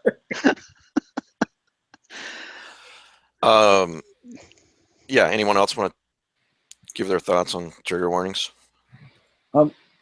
It's an interesting topic. I got mad at the Spiderwick series and wrote a kind of a negative review on Amazon on their second series. Mm-hmm. That's when my boys were like 8 and 9, and some people will let their kids read everything and say, you can talk it over with me. And I was more of the, my boys are very, by nature, they're naive. They're still naive, even though they're like 18 and 17. So that there's a sort of innocence I was trying to help them preserve. So I would read these stories out loud to them. And I read to them till they're like 10 years old, and they said, "To hell with you, Dad." But there's this passage in the book where the characters from the first series, which was brilliant, show up to interact with the characters in the second series. And the characters in the first series now are presented, they are thoroughly unpleasant. They're the kind of kids you would like to just smack because their mother doesn't smack them. They're just completely unpleasant people. And the character in the new series, I forget the names, is really kind of fat. And so, like, this character from the first series, one of the twins says, "Hey, lard ass." Okay, this isn't a book for young children. Mm-hmm. I thought, you could have said anything besides lard ass can convey the same venomous intent. Hey, fatty, it's still cruel. It's still the same meme, but it's not using the rather profane word lard ass. So I tried to edit this out when I'm reading it to my kids. Of course, they're reading now because they're in school. And Sam knows, it's like he just hones in on this stuff. Okay, so he goes, flips through the book afterwards, and he comes up to his mother after we've read this and says, "Hey, Mom, what's a lard ass?" Okay, thanks a fucking lot, Spiderwick. We try not to. We're trying not to curse in the house. I like that. He's like, "Thanks a fucking lot. We're trying not to curse in the house." No more goddamn. It doesn't work. Those words come out. It's like, but still, I thought this was a very ill-advised use of language. And my review on Amazon was just that parents ought to read that if they're the type who like to control what their kids read in that respect. Couldn't, in that particular example, though, I have a kid too, and so thinking from that perspective, couldn't it be used as an example? Okay, this is what you shouldn't do. This is the way a bully behaves. This is the kind of language that he uses, and it's not cool. Yeah, you can do that. I just don't see. It's like, why are you putting it in this level of book? Mike, you just gave me the best idea for a book. Oh, A children's book, all the things you should not do as a child. That's a great idea. And really just make it rated R. Just really dark stuff. Why don't you include photographs? I'm really illustrated. Go to fuck the bay. Yeah. Go to fuck. Yeah, that's a. Well, I'll get in touch with you about my fee later after the show. So my personal feeling is there shouldn't be trigger warnings. I think the whole concept is how fragile are people? Are people that fragile? But am I hearing two different things from you? You're saying there No, shouldn't be it's like, trigger it's like warnings, but I had you're a problem that this was included in this book. You know, I don't think but I've ever still, seen a trigger in warning in general, anything. I'm really opposed to trigger warnings. You know, like as an adult, it's my responsibility to my children till they get to a certain age to decide what I'm going to introduce when. yeah. You know, I'm going to introduce, and I tried to, like, whenever we have a discussion, I try to be completely honest, you know, with plain language. It's like, but that was my choice, because they're my responsibility. And I felt like it's like when I pick up the wind in the willows, I had no worries that there was going to be inappropriate language. You're talking about the difference between adults and children, and when it comes to trigger warnings and so Right. forth. Well, and it's more for the parents Right. than the children, because, like, I remember I had friends over when I was running when I was chief resident of medicine at Wright-Patterson Air Force Base, and I had residents who were on my team over for dinner. We were going to watch a movie after dinner, and I picked up Runaway Train, you know, the movie with John Voight, based on the script by Akira Kurosawa. It's a great movie. Okay, but one of the interns I was working with brought her 10-year-old daughter, and I said, you know, this movie, and she says, oh, no, she watches everything, and then we talk about it. And of course, there's that scene where the guy gets stabbed in the gut 10 times. It's like, okay, well, Let's talk about it. This is wrong. This is wrong, child. But see, the thing is, that's not the kind of movie I would have let my kids watch at the time, at that age. Yeah, me either. Yeah, but are we talking about trigger warnings or are we talking about rating systems? Because I think Matt's talking about rating systems. because you can. What's interesting is you can, when my son plays video games, or you look on the video game and it's very descriptive, tells you what's in it, what rating is, and I make a decision. It's got language, it's got sexuality, it's got nudity, it's got violence, whatever it is. And I make a determination that, like, okay, I'm good with one and not so much with the other. We'll put this one back. Movies have the rating system. TV shows are rated, but books are not, that I know of, do not have a rating system. Yeah, and that is useful as a parent. And let's face it, movie ratings are not for adults. They're for kids.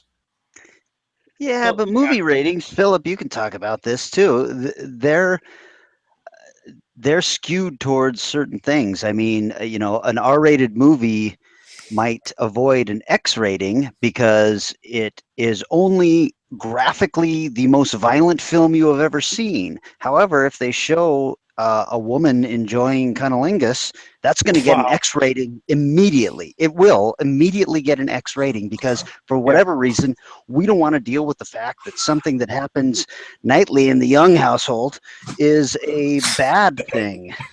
I'm just thinking of the editing I have to do this show later, but do go on. Well, my point being that something that you hope your kids are going to experience from one end or the other, we are going to slap on an X rating and say no, no, no. But if we're showing disemboweling or, you know, extreme violence or whatever, that is going to get us only an R rating because that is deemed not as offensive somehow than regular violence sex. is okay, but, you know, nudity isn't. That sort of thing. What's also interesting is that you can have its degrees. So you can say the F word 3 times and you get a PG-13. You say it a 4th time, you got an R. Literally.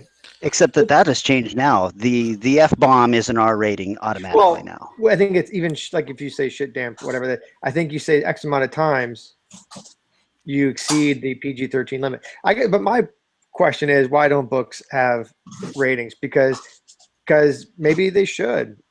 Not trigger warnings, but maybe they should be rated. For kids, you mean? I hope for adults. Like you read, like Holly Black, these YA. Some of these YA books are hardcore. You know, I mean, Hansel and Gretel had cannibalism. Okay, it's I think this has to do with this form of communication or entertainment has been present for centuries, and we've all it's sort of just been like the cornerstone of the civilization, whereas the movie, the motion picture art form is relatively newer, and so it's been grandfathered in. And you can, instead of just confined to the impact it has in your own home, it's like there's a whole audience full of people reacting at the same time, because some of those early Hollywood movies had nudity, and that's what led to the censorship. I think it has to do with the relative ages of the art form. You know, I could be wrong about that, but that's my speculation. Okay, but look, we're talking about two different things. Really, we're talking about ratings and we're talking about trigger warnings. So, you know, right? Yeah, but they're not that different. I mean, that's what the MPAA is giving you a rating for, and that's why they're saying it's rated R for foul language, sexual acts, drug use, smoking now, anything like that. And that's basically what trigger warnings have become. Trigger warnings now apply to racism or sexism or any of that stuff, when really it was meant to apply to a certain amount of people who actually suffered from PTSD, to let you know this might send you into an episode. Right, and that is my point. The point is we've taken something for a very small, was supposed to be for a very small percentage of the reading audience, and applied it to anyone who ever had anything uncomfortable happen to them, right? Right. With trigger Yeah, and warnings. we're talking about going to, colleges and speakers who, have to have a trigger warning before their speech because, at a place of higher learning, you might hear an opinion different than your own. Right. So yeah, if I sound annoyed, it's because I have a definite opinion about this, and I think it's bullshit. Well, look, you've been through some things, Kelly. Talked about the fire stuff. I've been through some things when I was a kid. If all these trigger warnings that I see everywhere were actually valid, I should get a trigger warning every time I walk out the door, and I'm not exaggerating, based on experiences that I've had. And that's just bullshit. That's just not the way that life works. Like you said, there are legitimate uses for them, and a legitimate percentage of people who probably need them. But I don't know. The trigger warning snakes thing a couple of weeks ago kind of set me off, because that's what it's devolved to. I think the closest sort of thing thing I've ever seen to a trigger warning, I've never had any direct experience with a trigger warning, so I don't have too much, of a response to it. But I did see there was a Crypt TV, the YouTube channel, where they had a trigger warning. They said, warning, maybe extra sensitive for parents of small children. And then they proceed, and of course I clicked immediately to watch the video, and because I wanted to know what was so bad about it.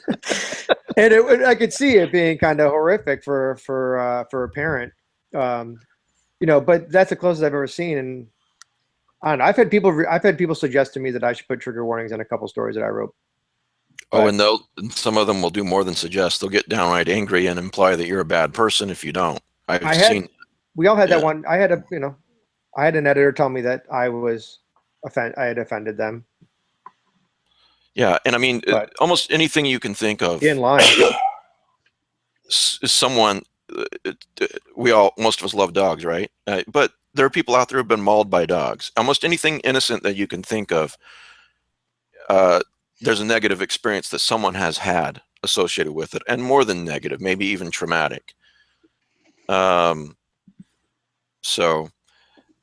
I had a really bad experience, believe it or not, when I was 7 years old, involving hot tea. And so, and I don't mean just some bad thing that happened. I mean really traumatic. And so every time someone gets hot tea when in a book I'm reading, should I demand a trigger warning? Yes. I mean, according to some people, I should, yeah, but I don't think so. Well, also, it doesn't work because something that wouldn't have triggered you for the first 40 years of your life, something may have happened that now would trigger you. Mm-hmm. So it's. And what does triggered even mean? What, do you explode? What happens? It's supposed to mean triggering a PTSD. Specifically, like you get right. a violent emotional reaction. You start vomiting. Yeah, you exactly. Who you are. But like I said, it's devolved into this. Okay, now triggering I was really upset. Well, there's a big difference. I would argue that horror films are supposed to give you that response. They're supposed to incite a response that it horrifies you. That's why they're called horror films. So a trigger warning on that, especially once we get into an MPAA rating that says rated R for cannibalism. If you go into this film, you're like, well, I know what to expect now. I've got cannibalism coming my way. Yeah. So I would say that, especially in the horror genre, the trigger warning is a bad thing. The genre is meant to elicit a certain response from you. And if you can't handle it, you shouldn't be reading horror. Well, you remember The Boys of Summer by Richard Cox. We had Richard Cox on Right. A couple of months ago. There's a scene in that book where one of the parents, they're very religious and they treat their kid bad, and that's one of the reasons, and so on. And I won't bore you with the details. Well, it bothered me because of experiences I had growing up, whereas it wouldn't bother, say, the next person. It bothered me so much, I took the fucking book and threw it across the room. It's still a great book. I still wanted Richard Cox on the show, and Richard Cox in no way owes me a trigger warning. First of all, how could he know? And secondly, you know, it's just life. Sometimes things are going to happen in fiction or in life that bug the hell out of you and really bother you. And more than really bother you. So, yeah, I think you hit it on the head there. It's just life.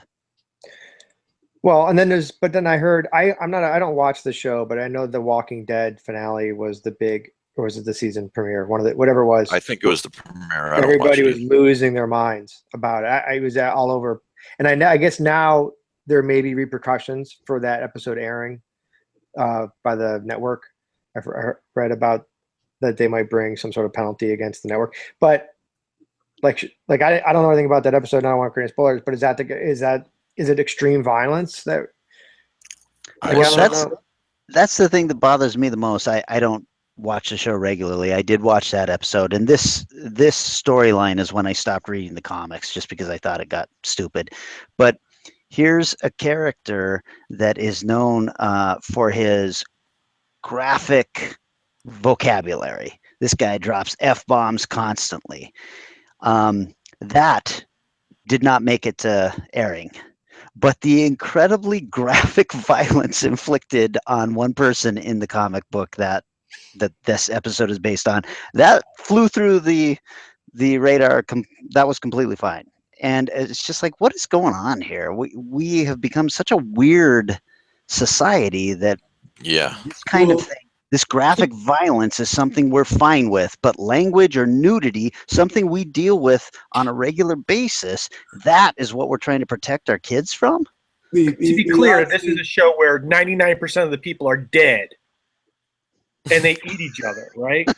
Well, yes. All right. Rick? I'm just making sure that I understand where the context here is. That's one thing. The odd thing is, this whole thing about just going into the movie rating and television rating, it differs from country to country. In the UK, you started the rating system for movies. That's been geared towards, you can get sexual content in, but not violence. Right. Yeah, and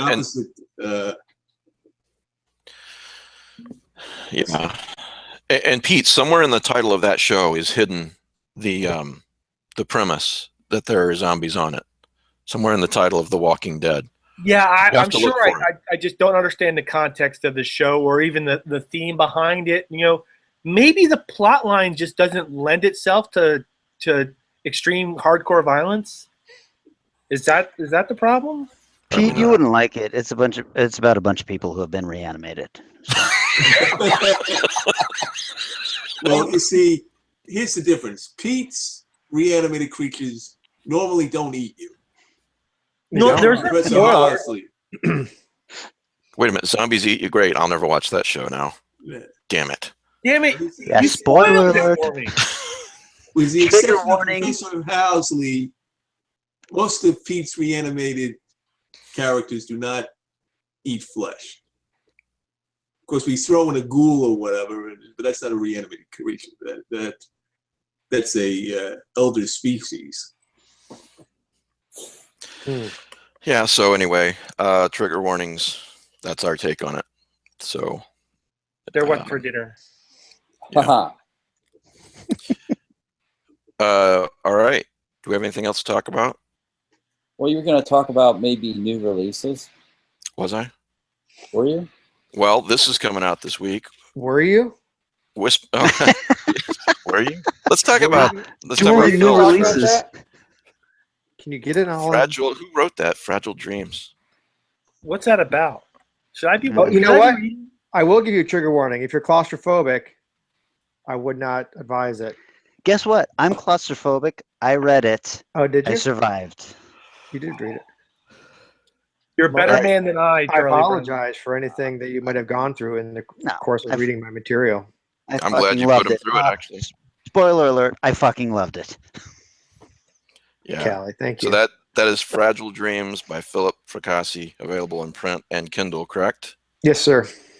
This Whispers, inspired by H.P. Lovecraft's The Whisperer in Darkness by Kristen Dearborn, will be out this week in print and Kindle. So, published by Lovecraft eZine Press. If you really want to support the show and Kristen Dearborn, Do you have a date or pre-order site or anything like that? there won't be a pre-order link, but it should be Tuesday or Wednesday when the order link on Amazon will be live, and I'll keep everybody in the loop on that. So, I definitely want one of those. And Philip, I saw somebody else post. Geez, no, I shouldn't say this. Never mind. No, go. No, now please. I gotta know. No, now I gotta know. Yeah. Your teasers. Trigger. Just do a trigger warning first. Yeah, then you're covered. You can say Trigger anything warning. you want as Prepare to long be as there's a disappointed. trigger warning. I saw somebody else post that they had ordered the book and it came autographed by you. Is that something that is happening if you get a physical copy? No, I sent them one of my All right. author copies. It All was a right. special. It was a special reader, not for you, not for people like The you. trigger warning he had- don't count for shit. Yeah. Trigger warning: you are not special. That said, I'm happy to sign copies for anybody who asks. But if you order it from Amazon, that's not going to It be just possible, comes. is it? It just Yeah, comes like That's it. what I thought. It comes like. All But you right. know what? Next time, next time I see you. Well, I grabbed the Kindle copy only because I thought, well, I'll grab a physical copy when I know I'm going to see Philip. But then somebody had posted that they got a signed copy, and I was like, wait a second, what the fuck? Yeah. Well, maybe Philip could sign your Kindle. I'm going to have him sign my Kindle. I'll have him sign my iPad right on the screen if you don't mind. We can work something out, Kelly. I'll get you something nice. The last Necronomicon I was at, I was asked to sign someone's T-shirt. Maybe Philip can sign a T-shirt There you go. for you. Yeah. Bring it. Trigger Or, you know warning. what? Prepare Yeah. to be jelly because I'm going to ask Philip to get me a signed copy. Trigger warning: jealousy. What else came out recently? I don't remember. I'm trying to think. I'm trying to think. Also, I was hoping Well, Pete would yeah, think for us. Reanimators came out, but it's doing well. But I want to I mention have a that. signed copy of that. Do you? Did you enjoy it? I haven't read it yet. Well, what good That's- are you to me? That's a He no. bought it. What more do you No, want? it's on my coffee table. There's a stack like this, and it's like right here. Yeah, well, yeah, I got my stack. Like, Yeah. it's We Yeah, should But do it's on the stack. It's on the we stack. should we should do a show about all the books we have but have never read. That would be Yeah. I read That about a would be book that'd a week. be long and show. humiliating show, frankly. My wife would find me out for sure. so I got the best review I've ever gotten from Microphones of Madness. If for those of you who are at last Necronomicon, I read a story that's going to be published in the Children of Glaaki, the Ramsey Campbell tribute collection, and Microphones of Madness got a review copy, and they called it vile shit. Really? Was that meant lovingly? That was meant lovingly. Oh. They said they did not know that Pete had it in him. So And this Hey. is the new book, Pete? this is in it's a short story I wrote for a Oh. collection called The Children of Glaaki for Ramsey Oh, yeah, Campbell. Wasn't Yeah. the exact quote, "We had no idea he was this much of a low life"? and it's a great story, or something to that. Something we had no idea he had it in him, and it's a great story, and you have to experience it. So yeah, it's I've been rewatching the conversation over and over again because it's just like it's probably the best review of a story I've ever had. So I'm kind of pleased with it. You know. Shit, I'm listening now, Pete. You know that we only publish vile shit. So. Yeah. Yeah. The funny thing is that it's sort of like a preview of what I've done in Reanimatrix, which is, throw in some, hardcore porn. Wow. That sex sells. Yeah, Sex does sell. Ramsey Campbell has written stories like that. Yeah, and that's what I was channeling. So it was a perfect pastiche, for want of another word, of a Ramsey Campbell horror story. I try. What were you gonna say, Mike? Oh, I was just gonna say there's the very first chapter in Whispers is titled "Horror Movie or a Porno." So there's definitely implied. Years ago, you were supposed to publish an erotica issue of the eZine. Yeah, I never got around to that. One book that I was just kind of thinking about other books that had come out that I've purchased recently, and one book that you guys might actually find of interest and your listeners might find of interest is Penguin. Just released they're doing series now. That's their new thing, and they just released a Book of the Undead, the Penguin Book of the Undead. And I actually went to a lecture by the guy who edited it last week, and it's about the history of the undead, everything from biblical times to old manuscripts to the Greeks, and it's what I've read of it's pretty interesting. I'm going to bring up something that Matt Carpenter didn't bring up, and he should. About 11 years ago, Daniel Reiner published a novel called Where Goeth Nyarlathotep. Yeah, we mentioned that a while ago, but it's in print now, eh? There's a sequel. When Riseth Cthulhu. I have not. It came out October 30th. Well, there's a book I won't be purchasing. I was, I guess the original one was self-published, or was it? I can't remember. Let me look it up. The only way to get Hulu. And it was actually pretty damn good. Oh, was it? Okay. I thought it was very clever. And so I'm looking forward to reading this. When Riseth Nyarlathotep. That was back when you could keep up with everything, and I remember reading this book, thinking I had no expectations going in, and I thought for the first few chapters the prose was a little bit clumsy. It deals with a guy investigating spontaneous human combustion, and the more you get into it, it was so cleverly plotted, and with great respect for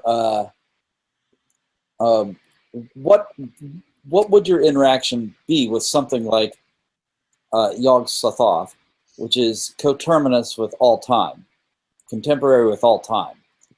So it sees interesting. Kurt Vonnegut had a story where he described these aliens who saw all of time at once, and so human beings look like a giant centipede. Their whole life from birth to death, they were stretched out, and they could look at it all as a one piece, which is kind of, well, we won't go into what it's kind of like, but this is kind of like, if that's the thought for what Yog Sothoth experiences. I know what you're going to say, Dr. Manhattan, but go on. How would you interact with an alien like that? And I thought the real clever part of Where Goeth Nyarlathotep was that piece of it. Well, then I take it back. That sounds interesting. Matthew, will you put a link to the book in the message board? Because I'm not going to ask you to spell it out. But I'd like to check it out. So where we go, the other two new releases I'd like to make everyone aware of are both from Dim Shores. One is An Ideal Retreat by Michael Griffin. And the other is The Tired Sounds Awake by Michael Wehunt. I hope I'm saying his last name correctly. So just Google those titles, I guess. Dim Shores and The Tired Sounds if you're interested. An Ideal Retreat. I read an early draft of the We Hunt story, and Oh, did you? It's really good. It's really creepy stuff. I haven't read the Griffin, but the We Hunt was very creepy. Very well done. So all of this is finally all of this is a segue into Star Creek by Nathan Carson, and I believe this book is out now. I've got It an is. arc. Is there a Kindle version, Kelly? I don't know. I'm gonna have to check that and order it right now if there is. Anyway, Nathan will be on the show next week, and we'll talk to him. Cool. So, all right. Well, I hope everybody had a great Thanksgiving. So, there's a new audio drama out from H.P. Lovecraft Historical Society. oh, is there? Brotherhood. I haven't listened to it. It's the Brotherhood of the Beast. It is a Call of Cthulhu role-playing game adapted into radio. It's I ordered it, but I haven't gotten the hard copy yet. But they sent me a digital download as a bonus, so I've listened to it. It's got to be about 3 discs, so it's pretty long. It's more fun than scary. It has a lot of continuity with the Whisper in the Darkness movie and their adaptation of In Prison with the Pharaohs. Well, those guys do good work. My favorite of theirs is Shadow Out of Time. Yeah. James Lovegrove just put out a Sherlock Holmes Cthulhu book. Sherlock Holmes and the Shadwell Shadows. Looks like the first in a series. A novel?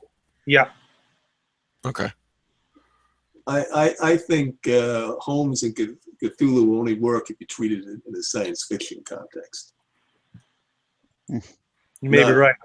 Not in a. I just cringe anytime I read a story where you learn that Sherlock Holmes secretly has a copy of the Necronomicon. Yeah. Careful, let's not badmouth Shadows over Baker Street on this show, okay? There was some good stories in there. I like that book a lot. There's some duds in there, I'll grant you. I like Poppy. I mean, the ones I liked were. It was either the ones who had the really weird stuff would be somebody other than Holmes, like Watson or Irene Adler. But the ones that had Holmes investigating are the ones that, like he investigated a possession by the great race of Yip. Yeah. And treated it all as, there's an alien race out there. They do, that's very logical. Yeah. All right. Well, thanks, guys, and thanks to everyone for listening and watching. And we'll see you next week.